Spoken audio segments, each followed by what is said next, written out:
story, then I'll jump into. You're comfortable? Sure. Okay.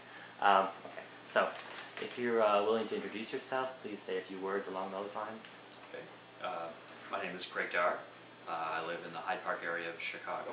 I've lived in Chicago for a year and a half, originally from Minnesota, together with my wife, Chat, and our two young daughters, Rita and Louisa. And, I work for a Catholic mission organization, which has an office here in Chicago. Are you familiar with plans of the city to build a citywide wireless internet system? I'm not familiar in any detail with the plans, but I have heard that that is a proposal before the city, and that the city of Chicago seems to be favorably considering that possibility. Where do you get your news? I get it off the internet. I rely, each morning when I get up, I check the Washington Post and New York Times, Chicago Tribune, as well as National Catholic Reporter. Checking on news and world events is a part of my job. Could you describe the internet for me? Could I describe the internet? The internet,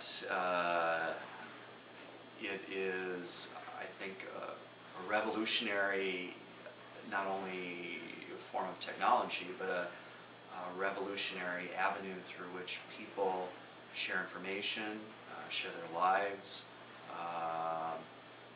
learn about their world. It has transformed the way people interact. It's transformed the way we do our work.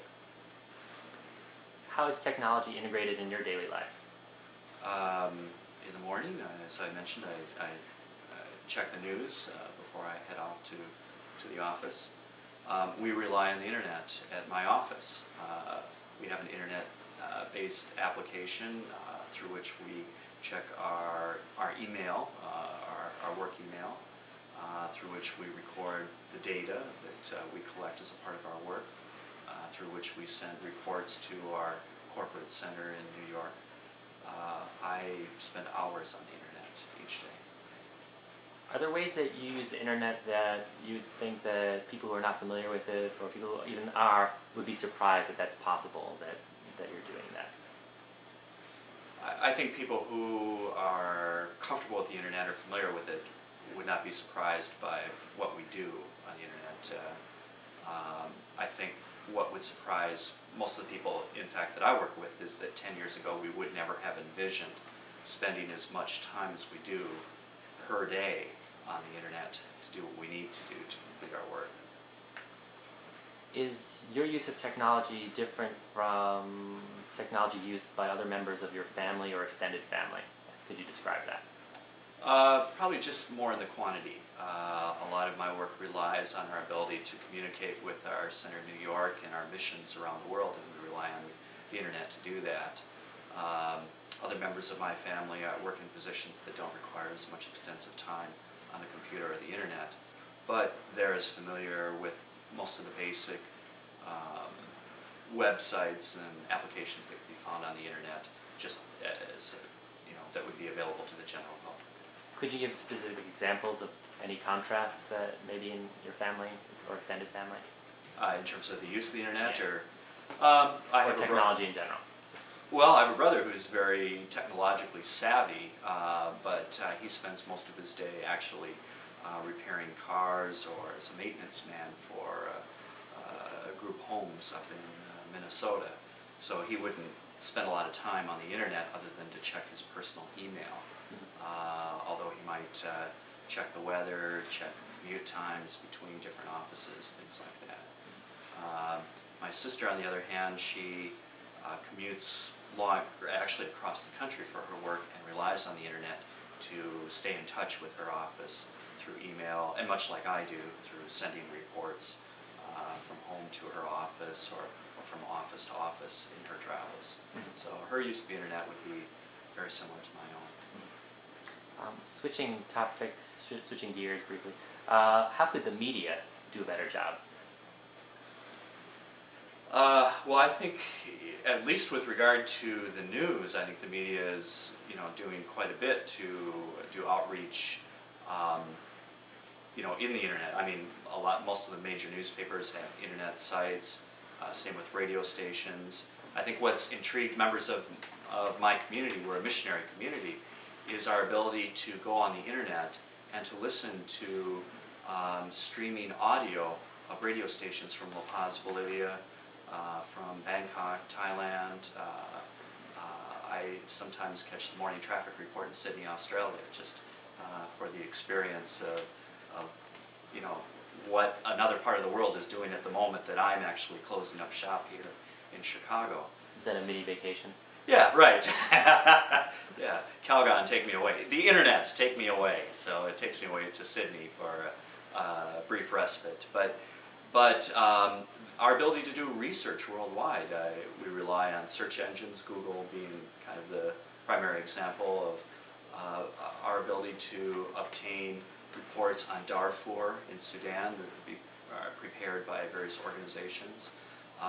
The ability of a friend of mine to take pictures while he is in Africa and email those pictures to me here in the States, and I can receive those pictures within minutes of him taking them in Sierra Leone or Liberia.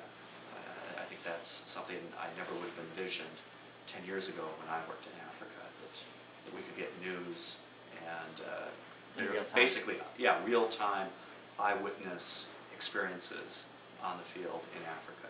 So, and without the internet, I would not be able to visit regularly the Daily Nation, which is Kenya's leading newspaper online. So, so the internet has made it possible for me to keep rooted in countries and places where I've worked and where our other missioners work around the world.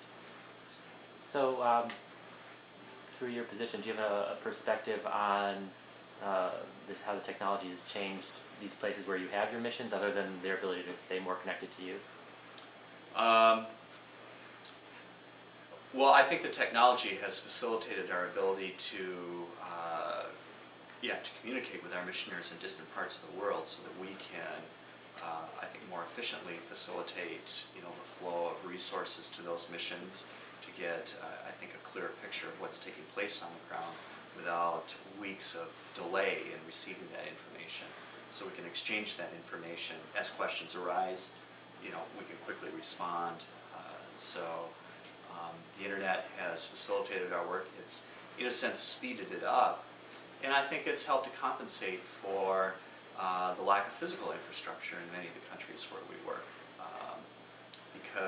Because roads are difficult in Cambodia or in many parts of East Africa, mail takes a long time to arrive, and sometimes doesn't arrive at all.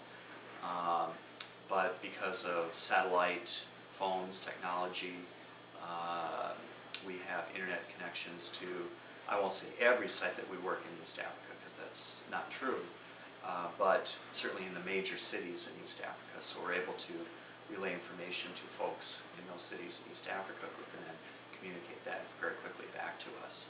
So, to characterize your organization as a faith-based nonprofit with an international scope, you have a web and technology plan as a core part of your structure and vision? Yes, we do, right. And we have personnel whose specific ministry or work is the internet for the Maryknoll Fathers and Brothers. So we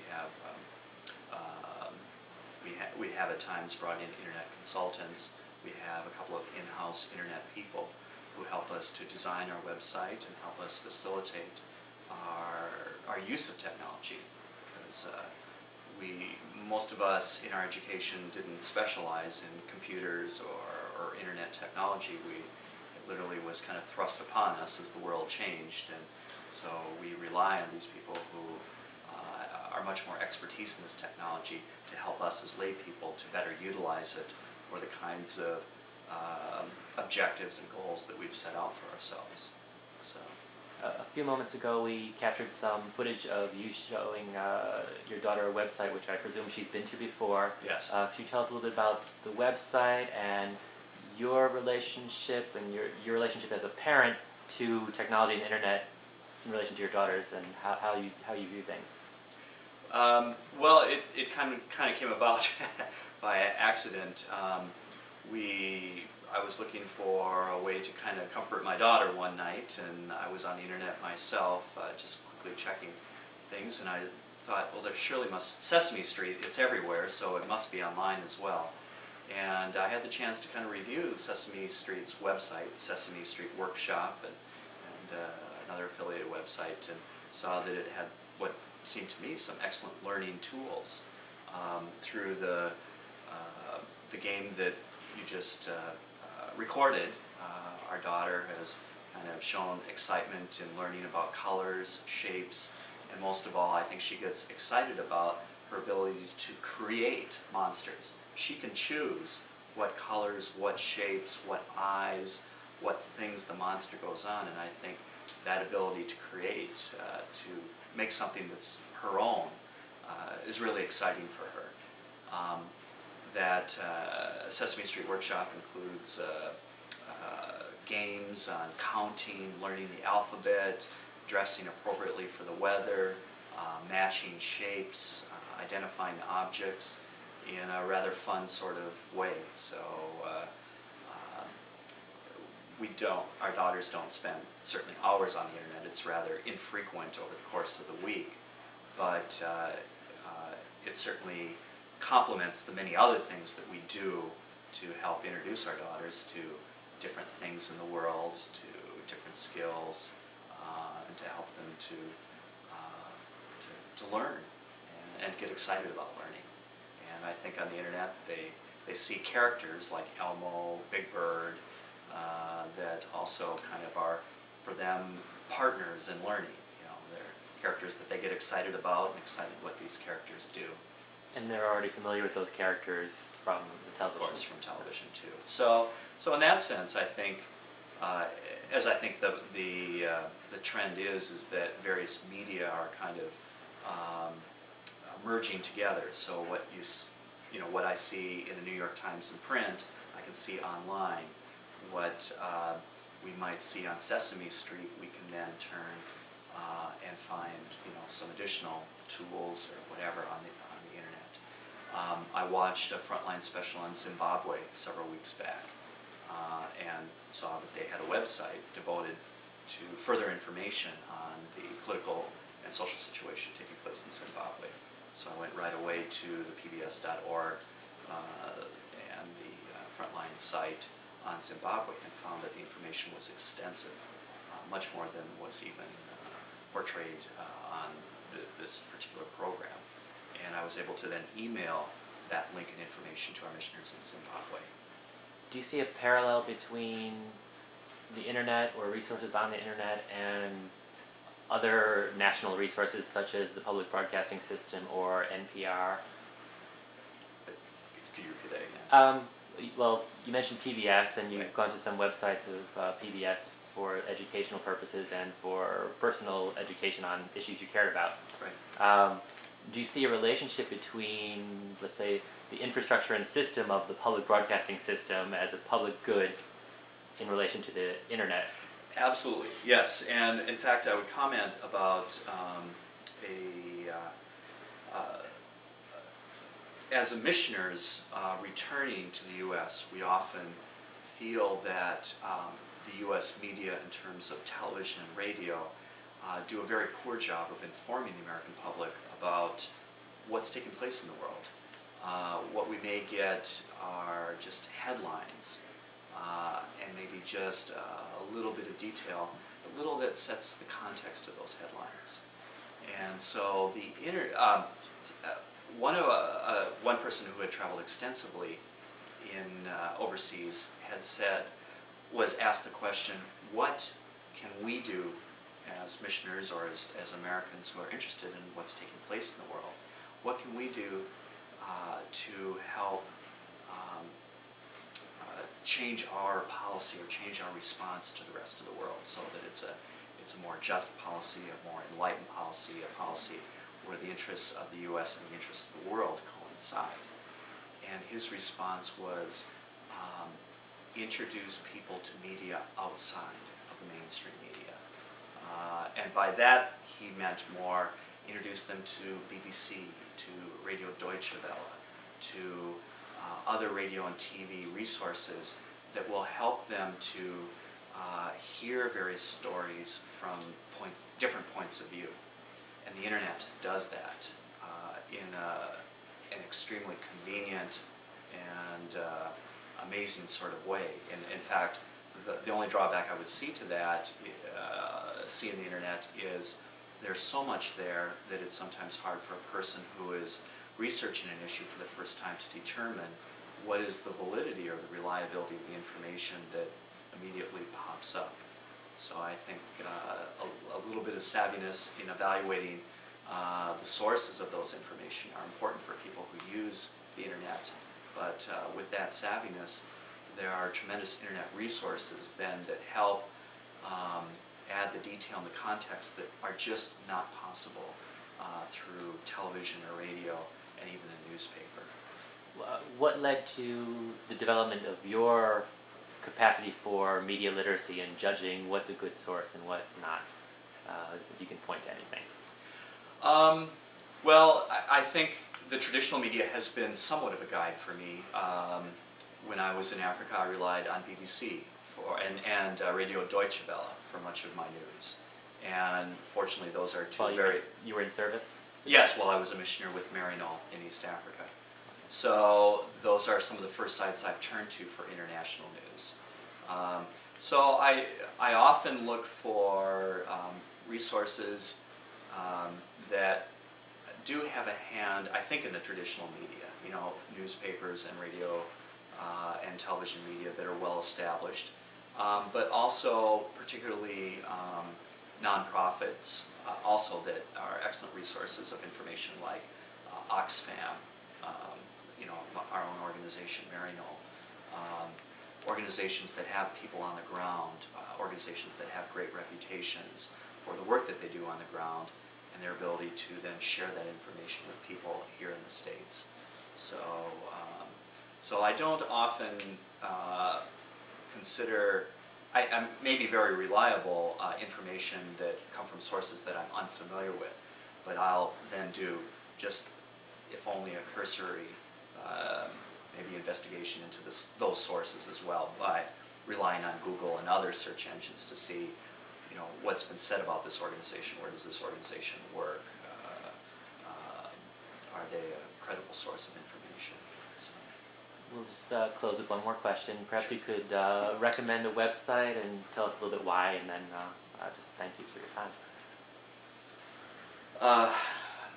Well, pbs.org. I found that to be a tremendous website that, I mean, PBS just in terms of the broadcast content is tremendous, but the fact they put so much more on their website, including links, including audio and video recordings that really bring home a lot of the issues that are being presented, say, on Frontline and other documentaries. So I found PBS to be a great website.